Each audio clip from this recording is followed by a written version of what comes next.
Good morning everyone. आप सभी को मेरा सलाम, आदाब, प्रणाम। मैं आफ्ताब अहमद LIS कैरियर में आपके साथ फिफ्थ लॉ और फोर्थ लॉ, ये दो लॉ बचा हुआ है अभी। डॉक्टर SR रंगनाथन ने 5 लॉ ऑफ लाइब्रेरी साइंस जो दिया है, उसमें मैंने books are for use every reader his या हर बुक और एवरी बुक्स इट्स रीडर पढ़ चुके हैं। आज save the time of the reader. Save the time of the reader यानी पाठक का समय बचे, ये फोर्थ लॉ है। इसके लिए डॉक्टर SR रंगनाथन ने कुछ बिंदुओं पर ध्यान केंद्रित कराया है, जैसे सबसे पहले लोकेशन। लोकेशन यानी स्थान। मैंने फर्स्ट लॉ में भी बताया था कि अगर सेंट्रली लोकेटेड प्लेस पे अगर लाइब्रेरी होगा, लाइब्रेरी अगर केंद्र में होगा, निश्चित है कि पाठक का समय बचेगा। दूसरा, ओपन एक्सेस सिस्टम होना चाहिए, आबाद प्रवेश प्रणाली। Open access system, open access system.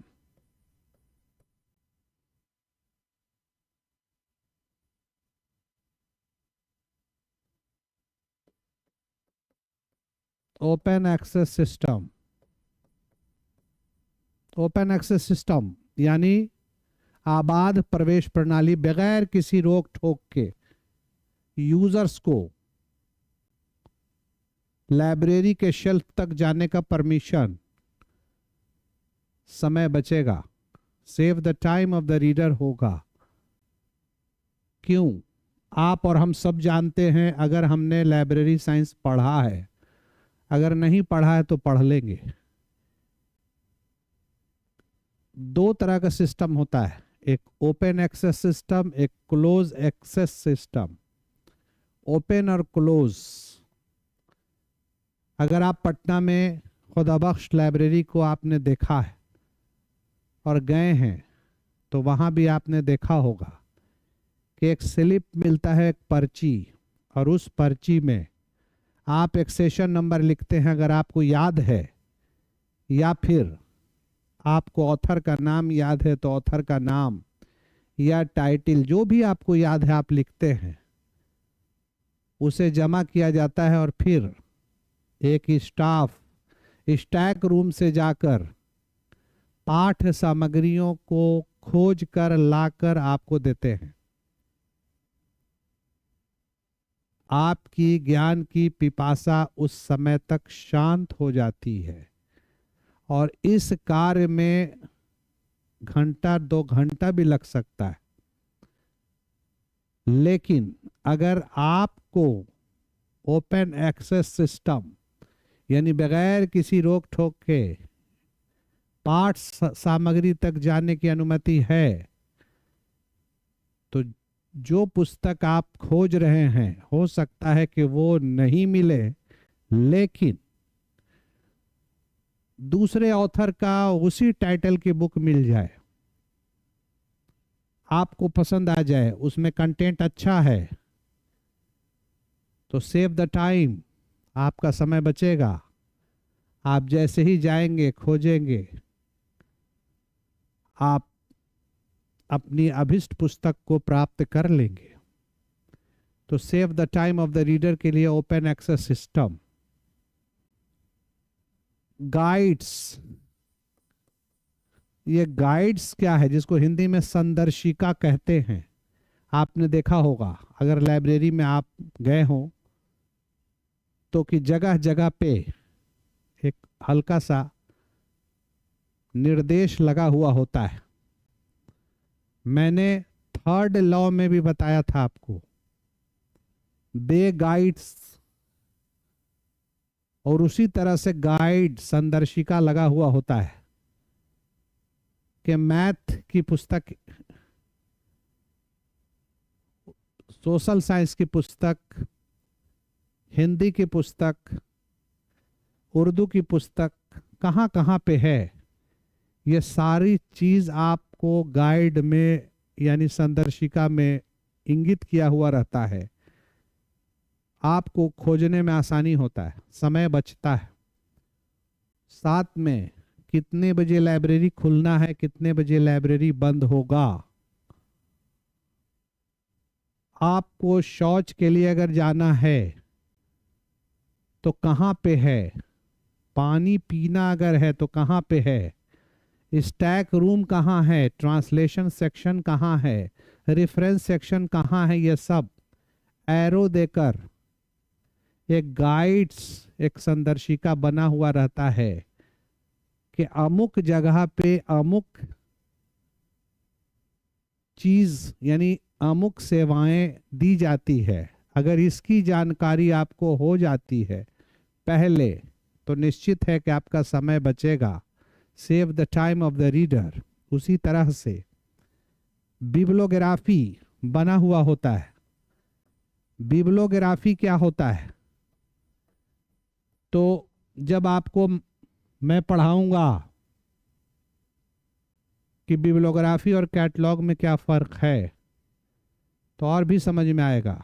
Bibliography का मतलब होता है लिस्ट ऑफ बुक, तालिका हिंदी में कहते हैं। जैसे ऑथर की बिब्लोग्राफी, सब्जेक्ट बिब्लोग्राफी बनता है, टाइटल की बिब्लोग्राफी, नेशनल लेवल की बिब्लोग्राफी भी होती है। नेशनल बिब्लोग्राफी जैसे भारत के संदर्भ में अगर बात की जाए तो इंडियन नेशनल बिब्लोग्राफी, ब्रिटेन की बात की जाए तो ब्रिटिश नेशनल बिब्लोग्राफी। ये सारे चीज़ को आपको पढ़ना है। तो कहा कि जो आपकी लाइब्रेरी में सामग्रियां हैं उसकी सूची अगर तैयार होगी ऑथर वाइज, भाषा के अनुसार, आख्या के अनुसार, विषय के अनुसार, तो यूजर को सर्च करने में आसानी होगा, समय बचेगा, save the time of the reader होगा। कैटलॉग, कैटलॉग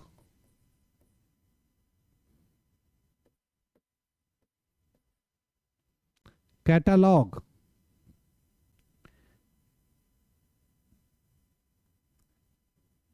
ये अगर बना हुआ है जिसको हम लोग सूची कहते हैं, और लाइब्रेरी कैटलॉग मतलब ग्रंथालय की सूची। लाइब्रेरी कैटलॉग मतलब ग्रंथालय सूची। ग्रंथालय में क्या है, कहाँ है और कैसे इसकी जानकारी इससे मिलती है। इंफॉर्मेशन को रिट्रीव करना आसान होता है, सूचना को पुनः प्राप्त करना आसान होता है। अब आपको लगेगा कि ये इंफॉर्मेशन रिट्राइवल क्या होता है, सूचना पुनः प्राप्ति किसे कहते हैं। तो जब रेफरेंस एंड इंफॉर्मेशन सर्विस जो आपका पेपर है आप इसे पढ़ेंगे तो आपको और क्लियर होगा। इंफॉर्मेशन रिट्राइवल यानी सूचना पुनः प्राप्ति बिल्कुल आपके दिमाग में अट जाएगा। अभी जो मैं बताने जा रहा हूं, वांछित सूचना संग्रहित सूचनाओं से खोजना, यानी संग्रहित सूचनाओं से वांछित सूचना का खोजना। अब जैसे उदाहरण के लिए, एग्जाम्पल के लिए, आपकी लाइब्रेरी में 1,00,000 पुस्तक है, 1 लाख, और आप लाइब्रेरी में आते हैं और आकर इकोनॉमिक डेवलपमेंट ऑफ बिहार पे आपको पुस्तक चाहिए, इकोनॉमिक डेवलपमेंट ऑफ बिहार, तो आप क्या करोगे, आपको पता है कि उसका नंबर है 330.95412, economic condition of Bihar, economic condition of Bihar पे पाठ सामग्री आप खोज रहे हैं। तो ये तो आपको पता चल गया, और इसी के अनुसार अरेंज किया हुआ बुक है। तो जब इससे अरेंज किया हुआ बुक है तो वहां से आपको सर्च करने में कितना सुविधा होगा, इजी होगा। 1,00,000 पुस्तक में एक पुस्तक को निकालना आसान होगा जब क्लासिफिकेशन किया हुआ होगा लाइब्रेरी में, तो save the time of the reader होगा। ये तो क्लासिफिकेशन की बात हुई। मैं लाइब्रेरी कैटलॉग का बात कर रहा था। ये ग्रंथालय का दर्पण होता है, आपका टाइटल है इकोनॉमिक कंडीशन ऑफ बिहार, तो आपको पता होना चाहिए कि जो कार्ड बनता है वो ऑथर से भी बनता, सब्जेक्ट से भी बनता है और टाइटल से भी बनता है। मेन एंट्री के अलावा एडेड एंट्री भी बनता है। तो टाइटल अगर आपको पता है इकोनॉमिक कंडीशन ऑफ बिहार, तो टाइटल से जब एंट्री बना हुआ होगा उसका अरेंजमेंट होगा ई अल्फाबेट से। डिक्शनरी वाइज अरेंजमेंट होता है, तो ई से जैसे ही कोई भी छात्र, कोई भी यूजर अगर सर्च करेंगे तो इकोनॉमिक कंडीशन ऑफ बिहार दिख जाएगा टाइटल, और उस कार्ड को जैसे ही निकाला जाएगा उस कार्ड पे ये नंबर लिखा हुआ होगा, कॉल नंबर। इसके सहारे यूजर पाठ सामग्रियों को शेल्फ से ले सकते हैं, यानी संग्रहित सूचनाओं से वांछित सूचना को निकाल सकते हैं। इसी को सूचना पुनः प्राप्ति कहते हैं। आपके लिए और भी आसान उदाहरण दे रहे हैं। आपने बचपन में, चूंकि आप बढ़ते बढ़ते अब 55 की ओर चले जाइएगा, कोई 35 के होंगे, कोई 40 के, कोई 30 के, कोई 32 के, कोई 25 के, लेकिन बचपन तो अब नहीं रहा। बचपन से 55 की ओर जाएंगे। तो कहा कि बचपन में आपने अपने फादर से, मदर से, या बड़े भाई बहन से, या आपने टीचर से डिक्शनरी को खोलना सीखा होगा, डिक्शनरी को देखना सीखा होगा। और आज बहुत सारे बच्चे जो हमसे पढ़ रहे हैं डीडीसी, आज भी जस्ट लाइक उसी तरह से उन्हें दिखाते हैं हम, सिखाते हैं हम रिलेटिव इंडेक्स से कैसे सर्च किया जाता है डीडीसी में, इंडेक्स का यूज किस तरह से, अगर कैंसर को खोजना है तो सी मिलिग्नेंट न्यूप्लाज्म होगा, और किस तरह से मिलिग्नेंट न्यूप्लाज्म में 616.994 कैंसर का नंबर होगा। उसी तरह से आपके बड़े आपको डिक्शनरी खोलना सिखाए होंगे, और आपको दिया गया होगा कि आपको क्या दिया गया होगा, CAT cat, DOG dog, BAT bat आपको दिया गया होगा। तो आपको कैट मने बिल्ली और DOG डॉग मने कुत्ता और बैट मने बल्ला। आप कैसे खोजे? संग्रहित शब्दों में से वांछित शब्द को खोजा। अल्फाबेटिकल सी में आप गए और CAT कैट, तो कैट का मीनिंग वहां दिया हुआ था। डी में गए तो डॉग का मीनिंग दिया हुआ था। BAT बैट, बैट मने बल्ला दिया हुआ था। पता क्या चल रहा है कि डिक्शनरी में शब्दों का संग्रह है, और शब्दों के संग्रह से शब्दों को खोज लेना, यह है सूचना को पुनः प्राप्त करना। एक क्वेश्चन जो बार बार आता है, लाइब्रेरी एलिजिबिलिटी टेस्ट में भी आएगा, कि सूचना पुनः प्राप्ति का जो यूज किसने किया था पहले, या इंफॉर्मेशन रिट्राइवल टर्म सबसे पहले किसने दिया था। तो ये बार बार आता है, इसको दिमाग में रखिएगा। Calvin Morse electronics computer engineer थे USA के, और उन्होंने ही दिया था इंफॉर्मेशन रिट्राइवल टर्म। तो मैं क्या बता रहा था अभी कि लाइब्रेरी कैटलॉग हो, क्लासिफिकेशन हो, या बिब्लियोग्राफी हो, या गाइड्स हो, या ओपन एक्सेस हो, या लोकेशन हो, इससे क्या होगा, समय बचेगा। उसके अलावा इशू रिटर्न, जिसको हम लोग चार्जिंग डिस्चार्जिंग भी कहते हैं, चार्जिंग और डिस्चार्जिंग। और ठेठ भाषा में कहते हैं इशू रिटर्न, और आसान भाषा में आदान प्रदान।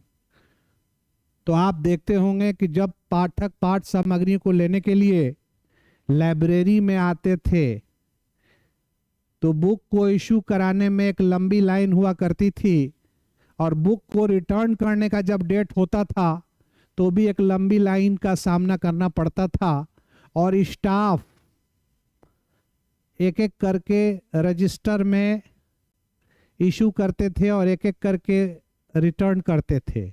लेकिन समय बहुत तेजी से बदल रहा है और बदला। पहले लाइब्रेरी डिजिटल नहीं हुआ करता था, पहले लाइब्रेरी वर्चुअल नहीं हुआ करता था। पहले लाइब्रेरी में पाठ सामग्रियों को बचाना, संभालना और यूजर्स के डिमांड के अनुसार देना। लेकिन आज न्यू टेक्नोलॉजी के आने की वजह कर बार कोड का इस्तेमाल हो रहा है। आप पढ़ेंगे बार कोड भी, RFID टेक्निक भी, आप सारी चीज आपको मैं बताऊंगा। और ये बार कोड के आने के बाद, स्कैनर के आने के बाद इशू और रिटर्न आसान हो गया। स्कैनर से स्कैन करके बार कोड की मदद से आपको सेकंडों में आपकी पाठ सामग्री को रिटर्न किया जाता है, आपको इशू कर दिया जाता है।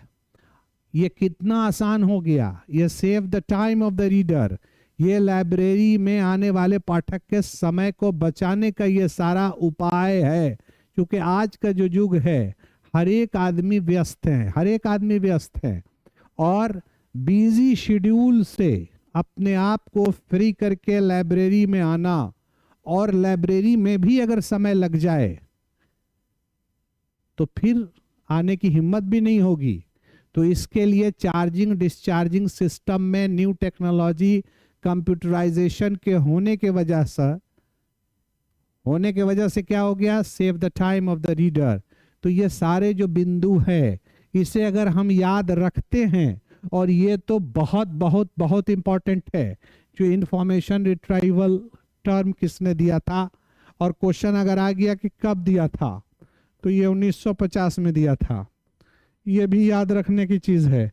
अब जैसे जैसे पढ़ेंगे आप वैसे वैसे बढ़ते चले जाएंगे, और हिम्मत और मेहनत, यही दो चीज़ रंग लाता है।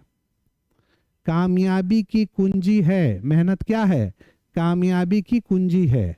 अगर आप मेहनत ढंग से करेंगे, निश्चित आप कामयाब होंगे। तो आज की सेवा यहीं समाप्त। पुनः आपके साथ कल। लेकिन आपसे पुनः अनुरोध कि आप LIS कैरियर को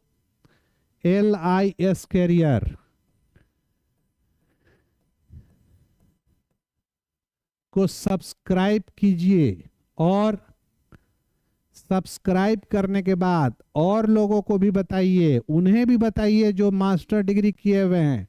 नेट की भी तैयारी चलेगी, अदर पेपर का भी। फर्स्ट पेपर तो सबको पढ़ना है, लेकिन अदर पेपर जैसे साइकोलॉजी वाले, हिस्ट्री वाले, हिंदी वाले, उर्दू वाले, लाइब्रेरी साइंस का तो स्वयं मैं पढ़ाऊंगा। और फर्स्ट पेपर तो सबको पढ़ना है। तो जो ग्रेजुएशन किए हुए हैं, जो MA किए हुए हैं, और जो BLIS हैं, जो B.Ed कर चुके, CTET का भी चलेगा, उन्हें भी बताइए। और सब्सक्राइब करने के लिए कहिए। फ्री में कंटेंट आपको मिल रहा है, आप इसका फायदा लें, और सब्सक्राइब और लाइक के साथ आप औरों को बताने का काम करें। Thank you very much. आप खुश रहें, आगे बढ़ें। Bye bye, Tata.